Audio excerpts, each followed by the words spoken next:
எல்லாருக்குமே ஒரு தெரிஞ்ச விஷயம் தான் இதில் பேச போகிறோம். பெட்ரோல் பல்கில் வந்து மொபைல் பயன்படுத்தக்கூடாது அப்படிங்கிறது எல்லாருக்குமே தெரியும். பயன்படுத்தினா அது வந்து தீப்பிடிச்சிரும் அப்படிங்கிறது.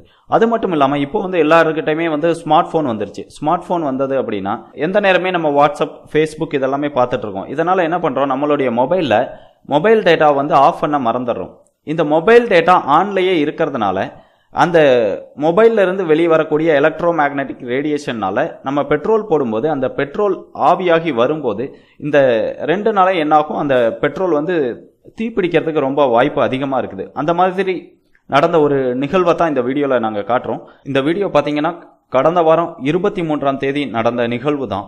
இதில் பார்த்தீங்கன்னா அந்த மொபைல் டேட்டா அந்த ஃபோனில் ஆனில் இருந்ததுனால அந்த பெட்ரோல் போடும்போது அது வந்து என்ன பண்ணிடுது, தீப்பிடிச்சிருது. இது போன்ற நிகழ்வுகளை நம்ம தடுக்கணும் அப்படின்னா நம்மளுடைய மொபைலை பயன்படுத்தாமல் இருக்கிறது மட்டும் இல்லாமல் நம்மளுடைய மொபைல் ஃபோனில் மொபைல் டேட்டாவையும் மறக்காமல் ஆஃப் பண்ணி வைக்கணும். அப்படி வைக்கல அப்படின்னா நீங்கள் பெட்ரோல் போட போகும்போதும் இது மாதிரி தீப்பற்ற வாய்ப்புகள் ரொம்ப அதிகமாக இருக்குது. முடிஞ்ச வரைக்கும் இந்த வீடியோவை அதிக பேரிடத்துல பகிருங்க. உங்களுடைய பகிர்வால எதிர்காலத்தில் நடக்க போகிற ஒரு விபத்தை தடுக்கிறதா கூட இருக்கு.